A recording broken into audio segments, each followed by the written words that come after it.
সবচেয়ে দুঃখজনক কথা বাকরুদ্ধ করা হচ্ছে। আল্লাহ যে বললেন কোরআন যাদের সামনে তেলাওয়াত করা হবে তোমরা চুপ থাকো, কিন্তু দেখা যায় এখনো এক শ্রেণীর লোক আছে, আন্ডা বাচ্চা আছে, তারা কিন্তু কোরআনের মাহফিলে চুপ থাকে না, কোরআনের বিরোধিতা করে। কথা ঠিক কিনা বলে বলো? তাহলে যারা কোরআনের বিরোধিতা করে, কোরআনের আলোচনা থেকে চুপ থাকে না, তাদেরকে আমরা কি ধরতে পারি?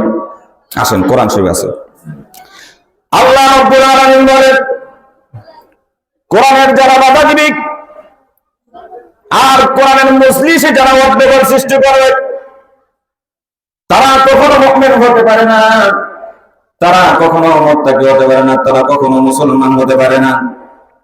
তারা অবশ্যই হয়তো বা আবু জেহেল উতবা সাহেবের উত্তর সই কথা ঠিক কিনা? আল্লাহ রাব্বুল আলামিন কোরআনুল কারীমের মধ্যে বলেন وقال الذين كفروا لا تسمعوا لهذا القرآن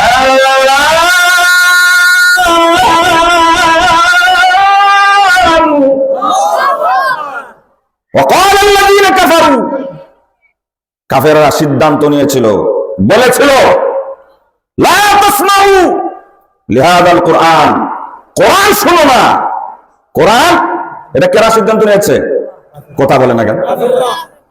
কাফেররা সিদ্ধান্ত নিয়েছিল কোরআন শোনো না, শুধু নিজেই শোনো না, এই চিন্তা করে বসে থাকা যাবে না।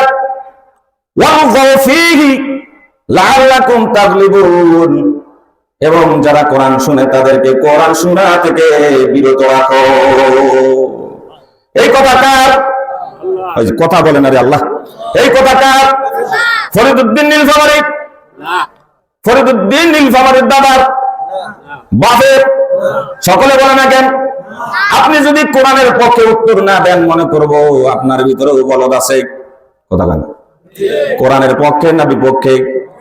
কোরআনের পক্ষে থাকবেন না বিপক্ষে? আল্লাহর পক্ষে থাকবেন না বিপক্ষে? আবু জেহেলের পক্ষে না বিপক্ষে? ব্রেক ফেল হয়ে যাইতেছে। শুনেন, আবেগে যদি বান্দা ভুল করে আল্লাহ তাআলা মাফ করে দিবেন। সুবহানাল্লাহ। আল্লাহ ঘুরায়া তার সোজা করে কবুল করে নেবেন। সুবহানাল্লাহ। আল্লাহ দেখেন অন্তরটা, কি দেখেন? অন্তর। তাহলে আমরা সকলে কার পক্ষে? হ্যাঁ, জোরে বলেন, আমরা সকলে কার পক্ষে? আল্লাহর পক্ষে। তাহলে কোরআন শোনা লাগবে, কোরআন থেকে বাধা বিঘ্ন সৃষ্টি করা যাবে না। এই কয়েকদিনের ভিতরে আমার এক মাহফিলেই বাধা দিয়ে বসছে। তারা শিক্ষিত দাবি করে, তাদেরকে যদি আপনি প্রশ্ন করেন আপনি কি মুসলমান? আমি পাক্কা মুসলমান, মেরা সাচ্চা মুসলমান হ্যাঁ। বন্ধুগণ আমার, আপনি মুসলিম দাবি করবেন, আবার আপনি কোরআনের বাধা দিবেন। কোরআন শোনা থেকে মানুষকে বিরত রাখবেন।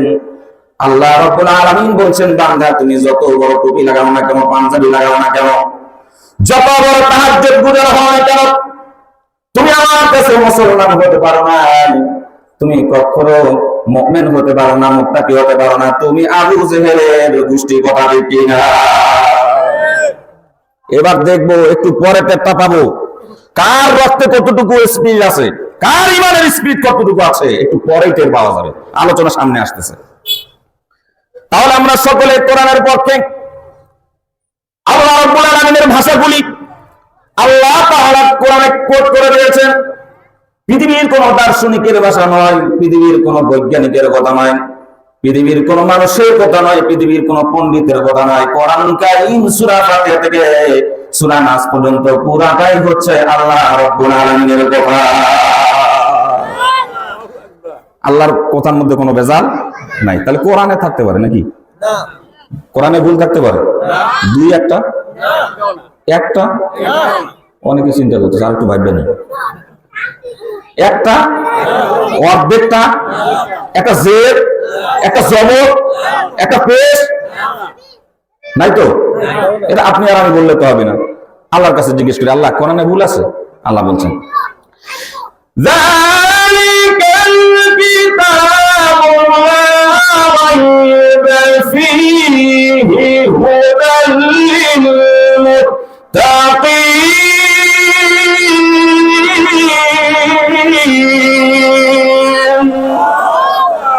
যালিকাল কিতাব, এটা ওই কিতাব।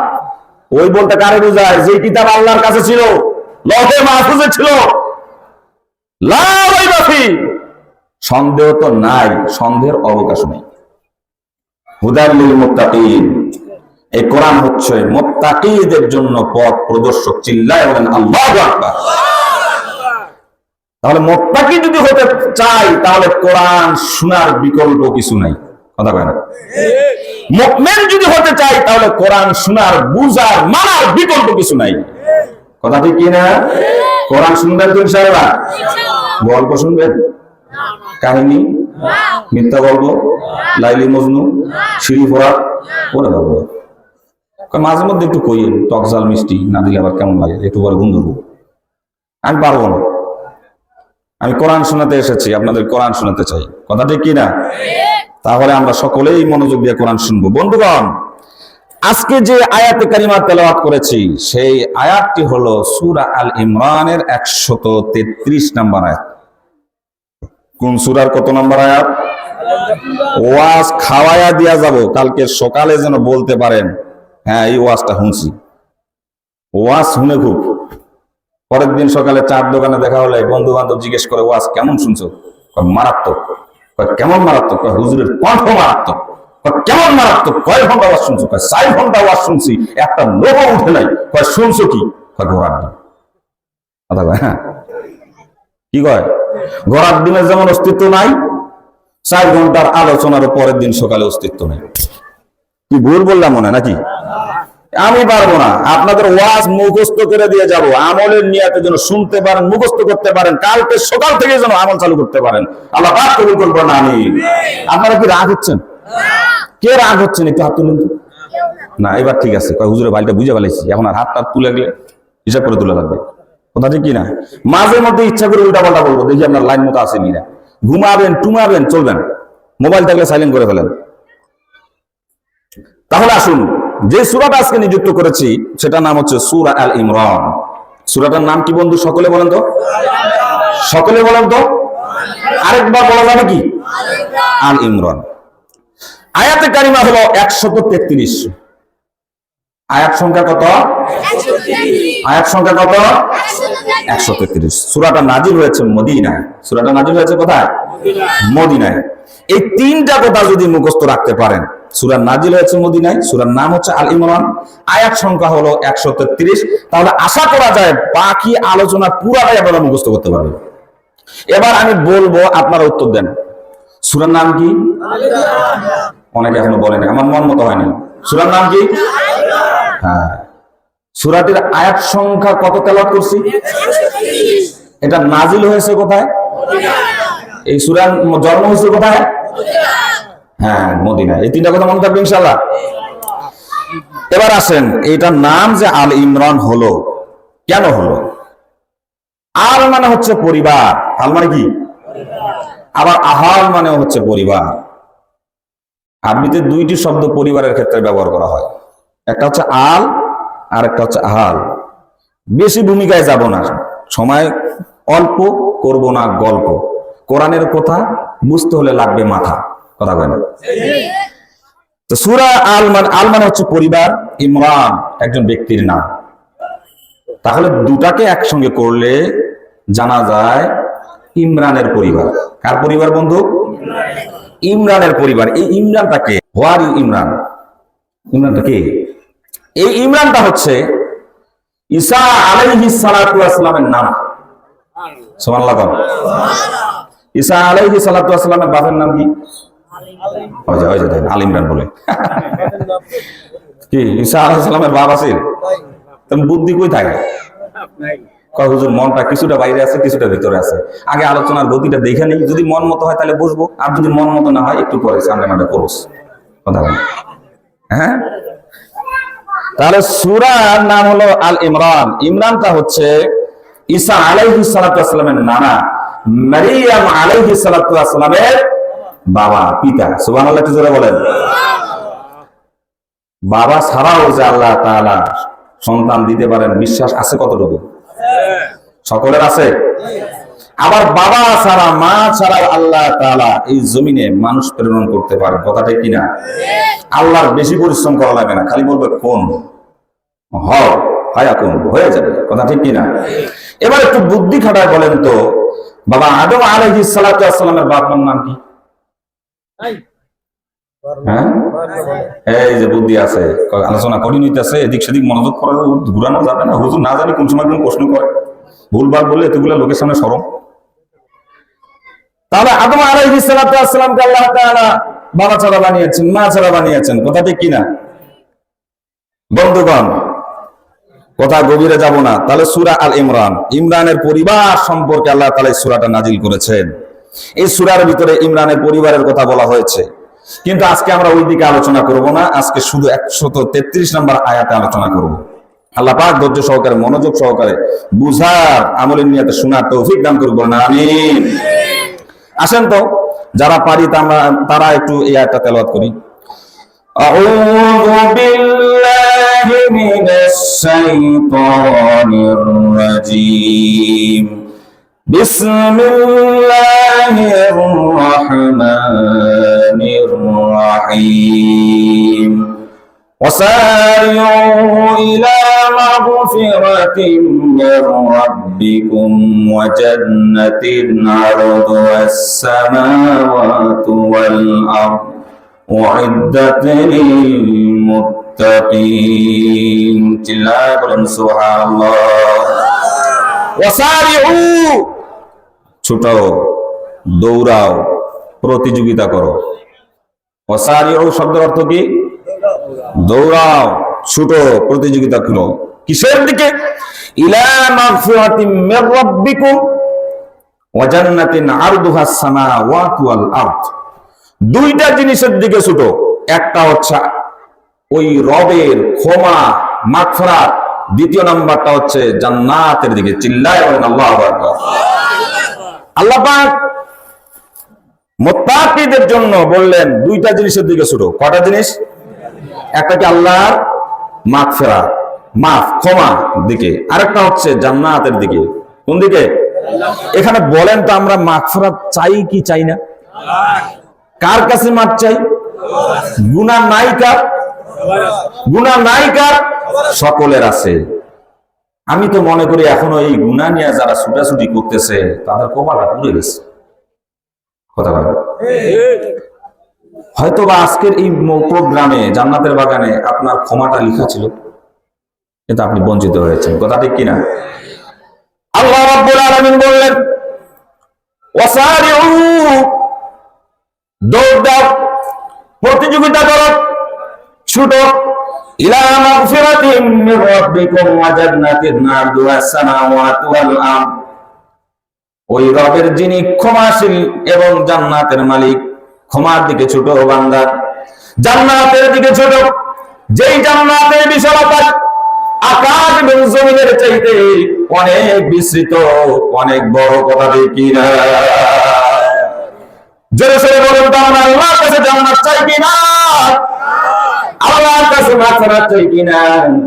আমাদের মাগফিরাত দরকার আছে কিনা? এই পৃথিবীতে হিসাব দিয়ে কেউ জান্নাতে যেতে পারবে না, কথা ঠিক কিনা? আল্লাহ রহমত ছাড়া, মাগফিরাত ছাড়া পৃথিবীতে নবী রাসূল ছাড়া কেউ জান্নাতে যেতে পারবে না। অন্য একটি হাদিস শরীফের মধ্যে এসেছে নবীদেরকে আল্লাহর দয়া লাগবে। চিল্লা বলেন সুবহানাল্লাহ। বলেন তো, নবীদের জিন্দেগিতে কোনো গুনাহ আছে কি? নবীর জিন্দেগিতে কোনো গুনাহ নাই, কিন্তু তারপরে দৈনন্দিন দিন নবীজি 100 বার ইস্তেগফার করতেন, মাগফিরাত করতেন, কথা ঠিক কিনা?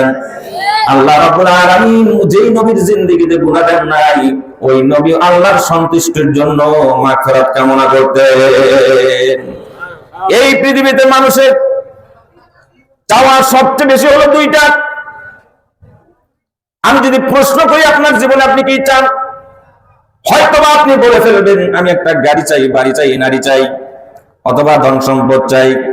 কিন্তু মালাকুল মউত যখন আপনার মাথার কাছে চলে আসবে, তখন বলবেন এই পৃথিবী আমি কিছুই চাই না, একমাত্র শুধুমাত্র কেবলমাত্র আল্লাহর কাছে ক্ষমা চাই আর জান্নাত চাই। সবচেয়ে বড় চাওয়া মুমিনের জন্য মাগফিরাত আর জান্নাত। সবচেয়ে বড় চাওয়া কি? মাগফিরাত, জান্নাত। এই পৃথিবী থেকেই কিয়ামতে, হাসরে, মিজানে, ফুলসিরাতে, জান্নাতে সফলতা অর্জন করতে হবে, কথা ঠিক কিনা? সফলতা যদি অর্জন করতে চাই তাহলে মাগফিরাত আর জান্নাতের বিকল্প কিছু নাই, কথা কয় না? আমাদের দেশে অনেক বড় বড় ধনী, অনেক অট্টালিকার মালিক, অনেক ধন সম্পদের মালিক, অনেক গাড়ি বাড়ির মালিক, কিন্তু জান্নাতে যখন চলে যাবে, কিয়ামত যখন ঘটিত হয়ে যাবে, তখন দেখবেন ওই কোটিপতির বাড়ির দারোয়ানটা জান্নাতে 500 বছর আগে চলে গেছে। কারণ কি? কারণ হলো আল্লাহ রাব্বুল আলামিন আপনার গাড়ি বাড়ি দেখবে না, আপনার চেহারা সুরত দেখবে না, আপনার সৌন্দর্য দেখবে না, আপনার ঈমান আমল এবং আল্লাহ রাব্বুল আলামিনের মাগফিরাত আপনি পেয়েছেন কিনা এটাই দেখবে। কথা কি ভুল বললাম? আরো জোরে বলেন, কথা কি ভুল বললাম? কথা যদি সঠিক হয় তাহলে বলেন তো আমাদের মাগফিরাত এবং জান্নাতের দরকার আছে কিনা? আর এই জান্নাত এত বড়, এত বড় আপনি কল্পনাও করতে পারবেন না। আল্লাহ রাব্বুল আলামিন শুধু বলেছেন সবচেয়ে নিম্ন মানের ছোট জান্নাতটা যেটা বান্দারে আমি দিব, ওই জান্নাতটা হলো এই পৃথিবীর চাইতে 10 গুণ বড়। আর ওই জান্নাত কার জন্য? উইদ্দাত লিল মুত্তাকিন, মুত্তাকিদের জন্য জান্নাত আল্লাহ রাব্বুল আলামিন তৈরি করে রেখে দিয়েছেন। বন্ধুগণ, আজকের থেকে 15 থেকে 20 বছর আগে অথবা 30 বছর আগে যখন এই মোবাইলের আবিষ্কার ছিল না, যখন আমরা এই আলোচনাটা করতাম, বলতাম আল্লাহ রাব্বুল আলামিন একজন বান্দার জন্য সর্বছোট জান্নাতটা 10 দুনিয়ার সমান দিবেন, তখন একটা প্রশ্ন আমাদেরকে অনেক মুরব্বী শ্রেণীর লোকরা করত, বলতে হুজুর কোটি কোটি মানুষ, এত মানুষ আল্লাহ রাব্বুল আলামিন জায়গা পাবে কই, দিবে কেমনে? কথা ঠিক কিনা? আচ্ছা বলেন তো দেখি, এই পৃথিবীতে আসমান এবং জমিনের জায়গার কোনো অভাব আছে নাকি? এখন এই যখন টেকনোলজির উন্নতি হয়েছে তখন মানুষকে বোঝানো সম্ভব হয়েছে। এই যে আমার হাতে ছোট্ট একটা ডিভাইস, স্মার্টফোন মোবাইল, আজকের থেকে 5-10 বছর আগে ছোট ছোট মেমোরি কার্ড ছিল, ভিতরে জায়গা সংক্ষিপ্ত আকারে ছিল, বাবা ঠিক কিনা? কিন্তু এখন যারা যুবক আছেন তাদেরকে যদি জিজ্ঞেস করি মোবাইল কেনার সময় কি দেখে কেন, বলবেন র্যাম দেখে কিনি, কতটুকু র্যাম আছে, কতটুকু রোম আছে, প্রসেসর কেমন, কথা ঠিক কিনা? এখন বিজ্ঞান এত উন্নত হয়েছে, মেমোরির কার্ডের সাইজ ঠিক আছে কিন্তু ভিতরে জায়গা বেড়েছে, কথা কয় না? মেমোরি কার্ড ঠিক থাকলো 128 জিবি, 256 জিবি, তাও হয় না। কত লাগবে? 1 টেরাবাইট পর্যন্ত মোবাইলের ভিতরে সম্ভব। হাজার হাজার গান, হাজার হাজার ভিডিও আপনি এখানে ডাউনলোড দিয়ে রাখতে পারবেন, কথা ঠিক কিনা?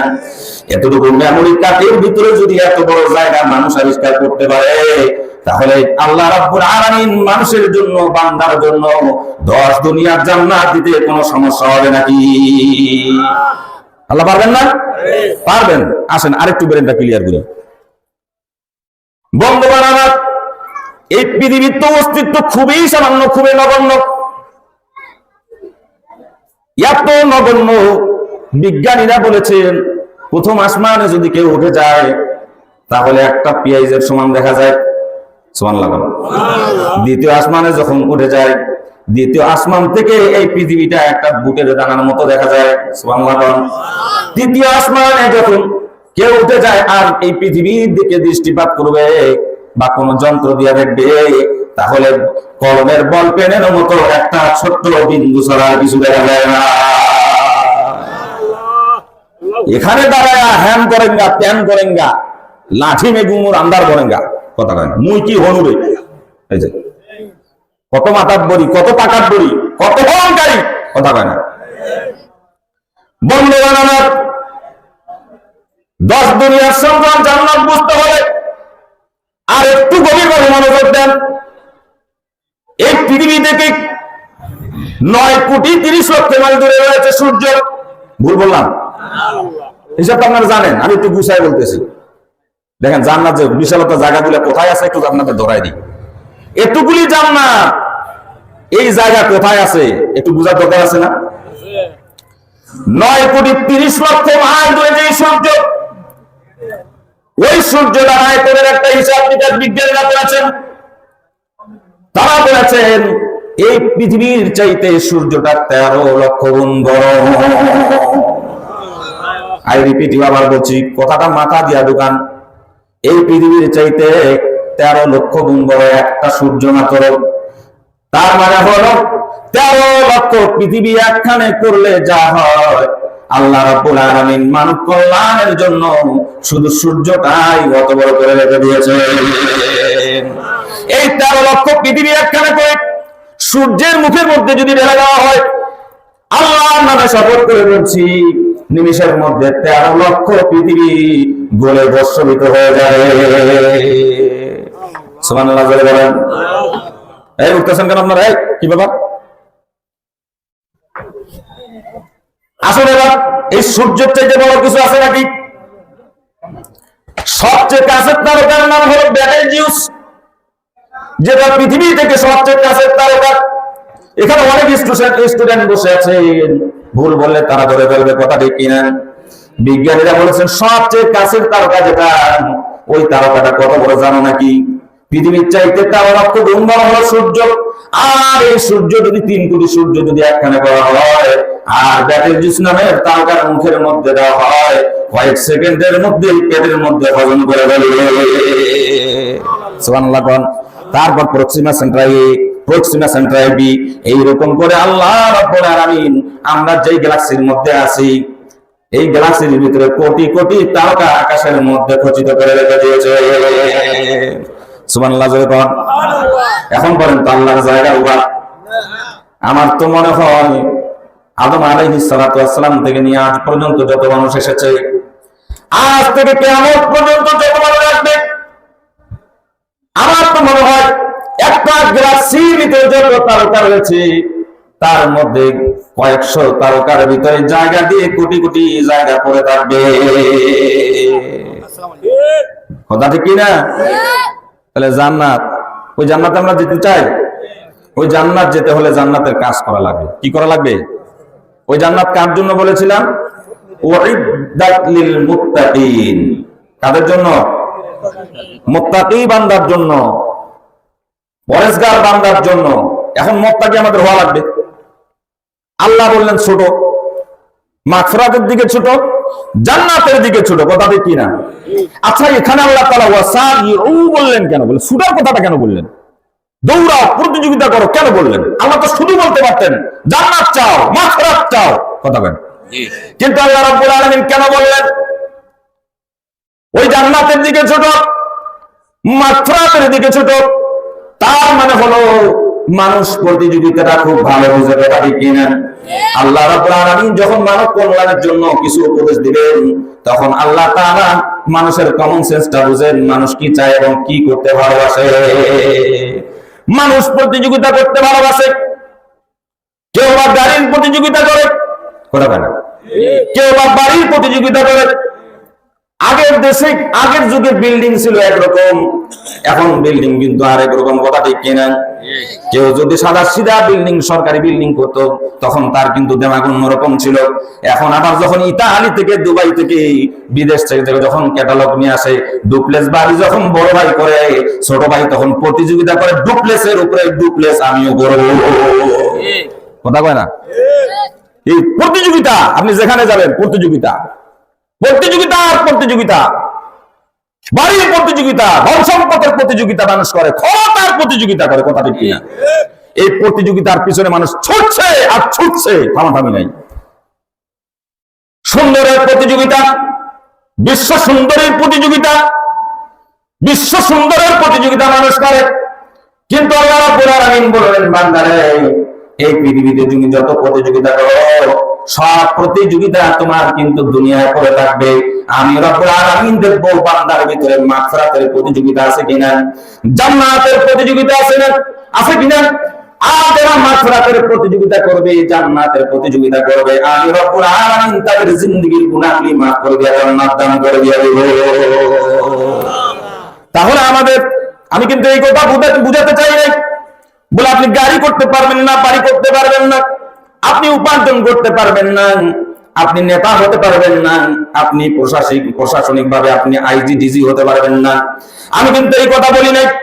আপনি ব্যবসা বাণিজ্য করতে পারবেন না, সব আপনি করতে পারবেন, কিন্তু আপনার ওই কর্মকাণ্ডের ভিতরে মাগফিরাতের প্রতিযোগিতা আছে কিনা, জান্নাতের প্রতিযোগিতা আছে কিনা, কথা ঠিক কিনা? এবার ক্লিয়ার হয়েছে কথাটা? আপনি হন না বড় নেতা হন, কোনো অসুবিধা নাই, কিন্তু আপনি নেতা হয়ে যখন আল্লাহ সন্তুষ্টির জন্য কল্যাণ সূচক কাজ করবেন, কিয়ামতের দিন বিশেষ পুরস্কার দিয়া সিংহাসনে বসাই দিবেন কে? আল্লাহ। কিয়ামতের দিন আল্লাহ রাব্বুল আলামিন 7 শ্রেণীর লোকদেরকে আর সেই নিচে জায়গা দান করে দিবেন। কথা ঠিক আছে নাকি ভুল বলতেছি? আলেম এখানে আছে। قال سبعة يظلهم الله تعالى في ظله يوم لا ظل إلا ظله। আল্লাহ বলেন কিয়ামতের দিন যখন সূর্যটা অতি নিকটবর্তী এসে যাবে, মানুষের চাবিগুলি ফেটে দিয়া মস্তকগুলি নাক কান গলা দিয়া পড়তে থাকবে, হয়রান হয়ে যাবে, পাপের সাগরে হাবুডুবু খাবে, মানুষগুলি একটু ছায়ার জন্য স্থির হয়ে যাবে। সেই দিন কঠিন মুসিবতের দিন, আল্লাহর আরশের নিচে ছায়া ছাড়া কোনো ছায়া থাকবে না। আল্লাহ রাব্বুল আলামিন জনম দুঃখিনী মায়ের চাইতে, বাবা চাইতে লক্ষ কোটি গুণ মহাব্বত সেই দিন কাজ করবে। মহাব্বতের দৃষ্টি দিয়া এই 7 শ্রেণীর লোকদেরকে ডাক দিয়া স্বর্ণের চেয়ারের মধ্যে বসায় দিয়া দিবে। এক নাম্বারটা হলো ইমানুল আদিলুন, ন্যায়পরায়ণ বাদশা, ন্যায়পরায়ণ রাজা, ন্যায়পরায়ণ নেতা। কথা ঠিক কিনা? যেই দিন আপনার দায়িত্ব আপনি পালন করবেন, জনকল্যাণের জন্য কাজ করবেন, আল্লাহ রাব্বুল আলামিন সেই দিন আপনাকে আরশের নিচে জায়গা করে দিয়ে দিবে। আমি এই কথা বলি নাই মুত্তাকি হতে হলে একবার মসজিদের কোনায় যা বসে বসে খালি হুকুর হুকুর জিকির করবেন। কথা বলেন, খারাপ লাগতেছে? আমি এই কথা বলি নাই 14 হাত পাগড়ি পরে আপনি শুধু 5 ওয়াক্ত নামাজে লিপ্ত থাকবেন, এটা আমি বলি নাই, এটা আল্লাহ বলেন না। মুত্তাকি হওয়ার জন্য কোরআনুল কারীমের মধ্যে কিছু গুণের কথা আল্লাহ তাআলা বলেছেন। এখানে আলেম বসে আছে, আমি প্রায় 39টা গুণ পেয়েছি মুত্তাকি। সুবহানাল্লাহ। পুরা কোরআনে মুত্তাকি যারা, তাদের গুণ আল্লাহ তাআলা বর্ণনা করেছেন প্রায় 39টা। আর এই 39টার ভিতরে শুধু পাঞ্জাবি, টুপি, দাড়ি আপনি কতবার লাগালেন, এটাই মুত্তাকির বৈশিষ্ট্য নয়। কথা ঠিক কিনা বলে বলেন? মুত্তাকি হওয়ার জন্য কিছু বিশেষ কোয়ালিটির প্রয়োজন। তবে আমি এটা বলছি না আপনি পাঞ্জাবি পরবেন না, দাড়ি রাখবেন না, অবশ্যই রাখবেন, কারণ আমার নবী দাড়ি রেখেছেন, সুন্নাত আমি রাখবো। কথা ঠিক কিনা? যে নবীজির দাড়িকে ছুরি চালায় সে নবীজির অন্তরে আঘাত দেয়, কলিজায় আঘাত দেয়, অবশ্যই রাখা লাগবে। আপনি পাঞ্জাবি পরবেন না তা না, নবীজি পাঞ্জাবি পরেছেন, পাঞ্জাবি সুন্নাত অবশ্যই পরা লাগবে, কিন্তু মুত্তাকি হতে হলে আল্লাহর ভাষায় আপনাকে গুণ অর্জন করা লাগবে। কার ভাষায়? মনে হয় আপনার মন খারাপ করতেছেন, হুজুরটার মনে করছিলাম ভালা খুব গরম ওয়াজ করে ফেলাইতেছে আজকে। রওশন ভাই যে কি মনে করতেছে না করতেছে, সকালবেলা কি পেঁয়াজ টেস্ট লাগাই দেন নাকি? হ্যাঁ, এগুলো খুব হার্ড বিষয়। কোরআন বুঝতে হলে ফ্রেশ মাইন্ড লাগবে, রিফ্রেশ মাইন্ড লাগবে। অনেক হয়েছে, অনেক শুনেছি, এই ওয়াজগুলি আমরা অপবিত্র করে ফেলেছি। কথা হয় না বন্ধুগণ? আমি কোরআন শোনাতে চাই, তাহলে মুত্তাকি হওয়া লাগবেই না। মুত্তাকি শব্দের অর্থ বুঝতে হলে আরো 3টা জিনিস বোঝা লাগবে। কয়টা জিনিস? মুত্তাকি বুঝতে হলে 3টা জিনিস বোঝা লাগবে। 1 নাম্বার ইসলাম, কি বোঝা লাগবে? 2 নাম্বার মুমিন, 3 নাম্বার মুসলিম, 4 নাম্বার মুত্তাকি। মুত্তাকি কয় নাম্বার স্টেপে? 4 নাম্বার। 4 নাম্বার। 1 নাম্বার ইসলাম, 2 নাম্বার মুসলমান, 3 নাম্বার মুমিন, 4 নাম্বার মুত্তাকি। একটুটুকু মনে থাকবে। আমরা মুত্তাকি হতে হলে কয়টা জিনিস পার করে আসা লাগবে? 3টা। এই যে উনি ভালো বুঝতেছে, ব্রেন ভালো, মাশাআল্লাহ বলেন। কয়টা? মনোযোগ দিয়ে শুনেন। 1 নাম্বার ইসলাম বোঝা লাগবে, 2 নাম্বার মুসলমান বোঝা লাগবে, 3 নাম্বার মুমিন বোঝা লাগবে, 4 নাম্বারে যে আপনি মুত্তাকি হতে পারবেন গুণ অনুযায়ী আমল করলে। কথা বলেন না? আল্লাহর কাছে মুত্তাকি বান্দা যারা, তারা স্পেশাল কোয়ালিটির বান্দা। কি কোয়ালিটির বান্দা? এখানে যে আপনারা বসে আছেন, আমরা যারা মুসলমান মঞ্চে বসে আছি, আমরা সবাই মানুষ, কিন্তু সবার ভিতরে কোয়ালিটি কিন্তু একরকম নয়। সবার কোয়ালিটি এক, সবার গুণ এক, সবার আমল নাম এক না। কয়েক ক্যাটাগরির মানুষ আছেন, এই 4টার ভিতর যে কোনো একটাতে আপনি আছেন। কথা বুঝতেছেন? এই তিনটার ভিতরে হয় আপনি মুসলমান, না হলে আপনি মুমিন, না হলে আপনি মুত্তাকি। সুবহানাল্লাহ কোন বুঝতে রাজি আছেন? কি করে বোঝাবেন? বুঝবেন? আসেন আবার ইসলামটা কারে কয় আমরা বুঝি। ইসলাম শব্দের অর্থ কি কেউ বলতে পারবেন? হ্যাঁ, একজন বলছে শান্তি, ওই পাশ থেকে শান্তি বলছে, শুনি আর না শুনি ওই পাশ থেকে কয়া দিই, উত্তরটা আমি জানি। কথা কয় না? হ্যাঁ, আমি এর ভিতরে থাকি আর না থাকি না, যাক। তাহলে ইসলাম অর্থ কি? না, এই কথাটা আর বলবেন না। ইসলাম শব্দের প্রচলিত অর্থ হচ্ছে শান্তি, কিন্তু আবিধানিক অর্থ আল্লাহর ভাষায় এটা অর্থ নয়। ইসলাম অর্থ হচ্ছে আত্মসমর্পণ করা। সকলে বলেন ইসলাম শব্দের অর্থ কি? সকলে বলেন না, ইসলাম শব্দের অর্থ কি? আত্মসমর্পণ করা। মুসলমান অর্থ কি? আত্মসমর্পণ করা। কথা বুঝে না? মুসলমান অর্থ কি? আত্মসমর্পণ করা। কঠিন হয়ে যাচ্ছে না এই কথা? আচ্ছা, এক নম্বরটা হলো ইসলাম মানে হচ্ছে আত্মসমর্পণ করা, আর মুসলমান অর্থ হলো আত্মসমর্পণকারী। কথা বুঝাইতে পারছি? তাহলে ইসলাম মানে কি? আত্মসমর্পণ। সকলে বলেন ইসলাম মানে কি? সকলে বলেন। আর মুসলিম মানে কি? আত্মসমর্পণকারী। বন্ধু বানানা, আমি বললে হবে না। কোরআনুল কারীমে মুসলমান কারা সেটা আল্লাহ তাআলা বলে দিয়েছেন। হযরত ইব্রাহিম আলাইহিস সালাতু ওয়াস সালামকে লক্ষ্য করে আল্লাহ পাক বললেন, ইয়া ইব্রাহিম আসলিম। হুজুর আছে না নাই? ইয়া ইব্রাহিম আসলিম, আত্মসমর্পণ করো। আল্লাহ নবী একটুখানি দেরি করলেন না, আসলামতু লিরাব্বিল আলামিন বলে দিলেন। আল্লাহ বললেন আত্মসমর্পণ করো, আর ইব্রাহিম বলেন আসলামতু লিরাব্বিল আলামিন, আমি আত্মসমর্পণ করলাম ওই রব্বুল আলামিনের প্রতি, যিনি দোজাহানের মালিক। কথা ঠিক কিনা? তার আত্মসমর্পণ করার নাম ইসলাম, আত্মসমর্পণকারীর নাম হচ্ছে মুসলিম। কথাটা বুঝে আসছে? এখন আসুন তো আমরা আমাদেরকে প্রশ্ন করি, আমি কি আত্মসমর্পণকারী হতে পেরেছি কিনা? আমি এখনো ফরিদউদ্দিন নীলফামারী কোরআন হাদিস পড়ে যেতে হয়ে গেছি। আল্লাহর কসম করে বলি, এখনো পর্যন্ত আমি পাক্কা খাঁটি মুসলমান হতে পারি নাই। আপনাদেরটা গ্যারান্টি দিয়ে আমার লাভ নাই, আমি তো পারি নাই। মুসলমান হতে হলে আত্মসমর্পণ করা লাগবে।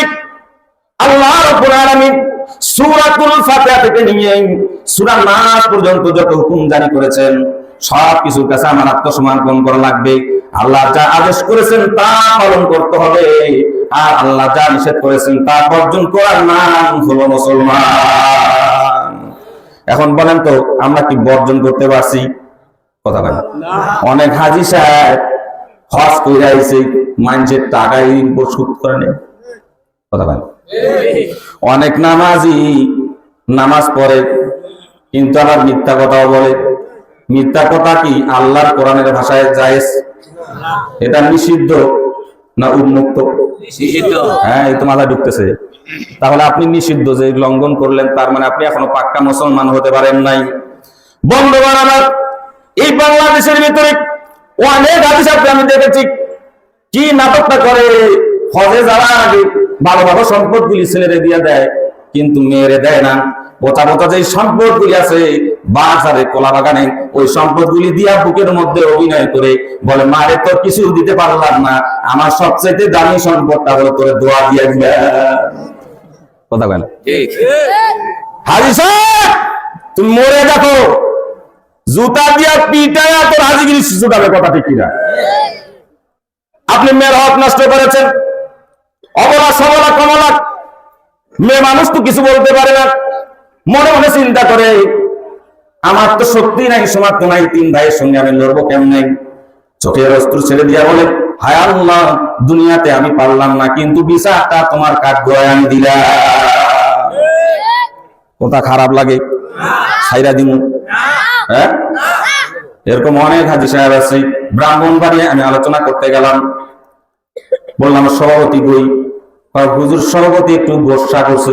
কি করছে? এখানে গোসা করেন কে? একটু হাত তুলুন।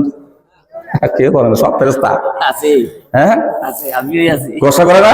করি আরে করে নাকি? আমিও তো করি, মাঝে মধ্যে গোসা করি আপনার ভাবির উপরে, হ্যাঁ গোসা করি, চুপ করে আসি, গোসা টোসা করে খাইতেন না, খাম কিন্তু এখন খাইতাম না, কথা না। এই যে গোসা করে, আমি বললাম গোসা কেন করছে? কয় হুজুর সব ঠিক ছিল, পোস্টারটার মধ্যে একটা ত্রুটি হয়েছে। কয় কি ত্রুটি? তো চাও নাই বাহে হুজুর এলাকার ওই গলা ফাটে, হুজুরের ফাটে, কথা বলছেন কিনা? তা আমি বললাম কেন এই সভাপতি সাহেব উপস্থিত? কয় হুজুর পোস্টারটা সব ঠিক ছিল, কিন্তু একটা ছোট্ট ভুল হওয়ার কারণে সভাপতি সাহেব ঘোষণা করার কারণে আর মাহফিলে উপস্থিত হতে পারে নাই, আপনি তার জন্য মেহরবানি করে দোয়া করুন। আমি বললাম কি বলেছে?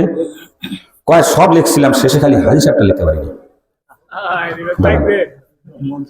হ্যাঁ কি লিখতে পারেনি? আর হাজিগিরি আছে? হ্যাঁ হাজি মামা কি হয়ে গেছে? পাজি। কি হয়েছে? সবাই এখন হাজি মামা কি হয়েছে? পাজি। আমি বললাম এটা কোনো কথা হইল? হ্যাঁ হজ করে আল্লাহর কসম করে বলি, ইব্রাহিম আলাইহিস সালাতু ওয়াস সালাম যেভাবে সমর্পণ করেছেন, আল্লাহ রাব্বুল আলামিন তার ইসলামকে, তার মুসলমানকে এত পছন্দ করেছেন, আল্লাহ রাব্বুল আলামিন তামাম পৃথিবীর মানুষদের জন্য, মুসলমানদের জন্য জাতির পিতা ইব্রাহিম বানিয়ে দিয়েছেন। আল্লাহ রাব্বুল আলামিন বলেন মিল্লাতা আবিকুম ইব্রাহিম হুয়া সাম্মাকুমুল মুসলিমিন। এখন আকল দিয়া বিবেক দিয়া আপনি চিন্তা করেন তো, ইব্রাহিম আলাইহিস সালাতু ওয়াস সালাম যেভাবে মুসলমান হয়েছেন, মুসলিম দাবি করেছেন, কোরআনের ভাষায় আমাদেরকে যেভাবে মুসলমান আল্লাহ রাব্বুল আলামিন হতে বলেছেন, আমি হুজুর সহ আপনারা সহ কি সেভাবে মুসলমান হতে পেরেছে নাকি? তাহলে চেষ্টা করার দরকার আছে না নাই? সকলে মুসলমান হয়ে মরতে চান না? মরতে চান না?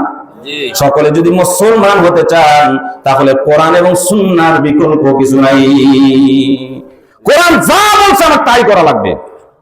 সুদ কোরআনে হারাম না হালাল? ঘুষ হারাম না হালাল? আমি যদি সুদ খাই কথা ভাই তাহলে মুসলমান আছি কোরআনের ভাষায়? আমি যদি ঘুষ খাই মুসলমান আছি? অনেকে চিন্তা করতেছে, মজা লাগতেছে না, তাহলে মুসলমান আমি নাই। যাই হোক, এই আলোচনাটা এখানেই রাখলাম। মুসলমান সম্পর্কে কিছুটা আইডিয়া হয়েছে, একটু দেখি কেমন আইডিয়া হয়েছে, টেস্টিং করে দেখি। ইসলাম অর্থ কি? আত্মসমর্পণ করা। ওয়াজ কিন্তু খাওয়াই দিয়ে যাবো, প্রথমে বলছি না? কালকে সকালে যেন বলতে পারেন মুত্তাকি কাকে বলে, মুত্তাকির গুণ কি, এটা কোরআন এবং সুন্নাহর আলোকে ফরিদউদ্দিন নীলফামারী হুজুরের কাছ থেকে একবারে বুঝে এসেছে। এটা বলতে পারবেন না? আর মুসলমান অর্থ কি? আত্মসমর্পণকারী। এখন আপনি আত্মসমর্পণ করলেন, হ্যাঁ আমি স্যালেন্ডার, আত্মসমর্পণ করলাম, সব বিধিবিধানের উপর আত্মসমর্পণ করলাম, এখন আমি মুসলিম। হ্যাঁ এখন তারপর মুমিন হতে চান। মুমিন মানে হলো বিশ্বাসী। কি হুজুর? মুমিন অর্থ কি? বিশ্বাসী।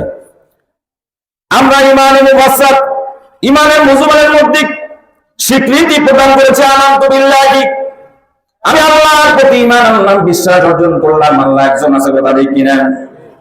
ওয়া মালাইকাতিহি, ফেরেশতার প্রতি বিশ্বাস অর্জন করলাম, ওয়া কুতুবিহি, কিতাবের প্রতি বিশ্বাস অর্জন করলাম, ওয়া রাসূলিহি, আল্লাহর রাসূলগণের উপরে বিশ্বাস কবুল করলাম, ওয়াল ইয়াউমিল আখির ওয়াল কদরি খায়রিহি ওয়া শাররিহি মিনাল্লাহি তাআলা ওয়াল বা'থি বা'দাল মাউত, এবং পরকালীন জীবনের উপরে আমি বিশ্বাস আনলাম, পূর্ণ উত্থানের উপরে বিশ্বাস আনলাম, কথা ঠিক কিনা? সব কিছুর উপরে বিশ্বাস আনার নাম হলো মুমিন, কথা ঠিক কিনা? মুত্তাকি কারা? মুত্তাকি হওয়ার জন্য কিছু বিশেষ গুণ আছে। মুমিন হওয়ার পর আল্লাহর প্রিয় বান্দা যদি হতে চান, মাহবুব বান্দা যদি হতে চান, আল্লাহর নৈকট্য যদি লাভ করতে চান, তাহলে মুত্তাকি হতে হবে। স্পেশাল কোয়ালিটির বান্দা যদি হতে চান তাহলে মুত্তাকি হওয়া লাগবে কিনা? মুত্তাকি যদি হতে চান তাহলে এমনি মুত্তাকি হতে হওয়া যাবে না। মুত্তাকি তিন জিনিসের নাম। কয় জিনিসের নাম? এক নাম্বার হলো গুনাহমুক্ত জীবন, দুই নাম্বারটা হলো ইবাদতযুক্ত জীবন, তিন নাম্বারটা হলো আল্লাহ ভীরুতা জীবন। কথা ঠিক কিনা বন্ধু? এক নাম্বারটা হলো গুনাহমুক্ত জীবন, দুই নাম্বারটা হলো ইবাদতযুক্ত জীবন, এটা মুত্তাকির সংজ্ঞা বলতেছি, তিন নাম্বারটা হলো আল্লাহ ভীরুতা জীবন। কথা হয় না। এই যে চা দিয়েছে, এই চার মধ্যে কি কি আছে বলেন তো দেখি, কয়টা জিনিস মিলে চা হয়েছে? পানি, চিনি, পানি, চা পাতা, চিনি, তার নাম চা, কথা হয় না। এখন যদি আপনি একটা কাগজের মধ্যে লেখেন, বিশাল বড় একটা কাগজে লেখেন চা পাতা আধা কেজি, চিনি হচ্ছে 1 মণ, পানি হচ্ছে 2 মণ, আর যদি এই কাগজটা নিয়ে যদি সারাদিন চষেন, বলেন তো চায়ের কোনো স্বাদ পাওয়া যাবে নাকি? এখন আমরা মোত্তাকি দাবি করি এমন হই। তাহলে চা পাতা চিনি পানি ছাড়া যেমন করে চা বানানো যায় না, কিন্তু মোত্তাকি দাবি করলে আপনি মোত্তাকি হতে পারবেন না। মোত্তাকি হওয়ার আগে 3টা সঙ্গে আপনার বোঝা লাগবে। 1 নাম্বার হলো গুনাহমুক্ত জীবন, 2 নাম্বারটা হলো ইবাদতযুক্ত জীবন, 3 নাম্বারটা হলো আল্লাহ বিরোধিতা জীবন। পানির মধ্যে পানি আছে, চা পাতাও দিয়েছেন, চিনি দিয়েছেন, পরিপূর্ণ চা হবে? কথা বলেন। আবার পানি দিয়েছেন, চিনি দিয়েছেন, কিন্তু চা পাতা দেন নাই, বলেন তো চা হবে নাকি? এখন আপনি যদি মুত্তাকি হতে চান, গুনাহ করবেন, ইবাদত করবেন, আপনি মুত্তাকি হতে পারবেন? কথা বলেন। কঠিন হচ্ছে আলোচনা, কঠিন হচ্ছে নাকি? তাহলে আপনি ইবাদত করতেছেন, নামাজ পড়তেছেন, রোজা রাখতেছেন, হজ করতেছেন, যাকাত দিচ্ছেন, দান সদকা করতেছেন, কিন্তু জমি যখন চাষ করতে যান, অন্যের আয় কাইটা কিন্তু এক হাত ভিতরে ঢুকে পড়ছেন, বলেন আপনি মুত্তাকি আছেন নাকি? সব ঠিক আছে, মানে আল্লাহর ভয় নাই, কি নাই? আল্লাহর ভয় যদি থাকতো তাহলে জমির আয় প্রতি বছরে আপনার জরিপ করে 4 হাত 5 হাত করে কমতো না। কথা বলেন। মুত্তাকি হওয়ার জন্য যেমনি ভাবে গুনাহমুক্ত জীবন অর্জন করা লাগবে, তেমনি ভাবে আপনাকে ইবাদতে যুক্ত থাকা লাগবে। শুধু গুনাহমুক্ত জীবন আর ইবাদতযুক্ত জীবন দিয়া কিন্তু আপনি মুত্তাকি হতে পারবেন না। সর্ব অবস্থায় সব সময় আল্লাহ রাব্বুল আলামিনকে ভয় করা লাগবে, তাহলে আপনি মুত্তাকি হতে পারবেন। কথা ঠিক কিনা? 3 জিনিসের নাম মুত্তাকি বললাম, এবং এখন বলবো মুত্তাকির গুণগুলি আল্লাহ রাব্বুল আলামিন কি কি বলেছেন, এগুলো তো আমাদের জানার দরকার আছে না নাই? 1 নাম্বার গুণ হলো আল্লাহ রাব্বুল আলামিন বলেন আল্লাযীনা ইউনফিকুনা ফিস সাররাই ওয়াদ দাররা। চিল্লায় বলেন সুবহানাল্লাহ। এখানে আল্লাহ রাব্বুল আলামিন 34 এবং 35 নম্বর আয়াতে মুত্তাকি কারা কারা হবে আল্লাহ রাব্বুল আলামিন উল্লেখ করে দিয়েছেন। 5টি গুণ যদি কেউ অর্জন করতে পারে, আল্লাহ রাব্বুল আলামিন তাকে মুত্তাকি বানায়া করে নিবেন। 1 নাম্বারটা হলো আল্লাযীনা, যারা ইউনফিকুনা দান করে, ফিস সাররা দুঃখে থাকলেও দান করে, ওয়াল কাযিবিন সুখে থাকলেও দুঃখে থাকলেও সুখে থাকলেও যারা দান করে, তারাই হচ্ছে আল্লাহ রাব্বুল আলামিনের কাছে মুত্তাকি। কথা বুঝেন নাই? দানের কথা কইলাম দেখি কি মনটা খারাপ হইলো নাকি? কালেকশন শুরু করবো নাকি আবার? অনেক পাবলিক ওয়াজ শুনতে শুনতে একটা দাস বুঝে ফেলছে না মুক্তার। আমি কিন্তু টাকা আপনাদের কাছে নিতাম না, কিন্তু গুণগুলা অর্জন করেন। গুণগুলা অর্জন করার দরকার আছে কিনা?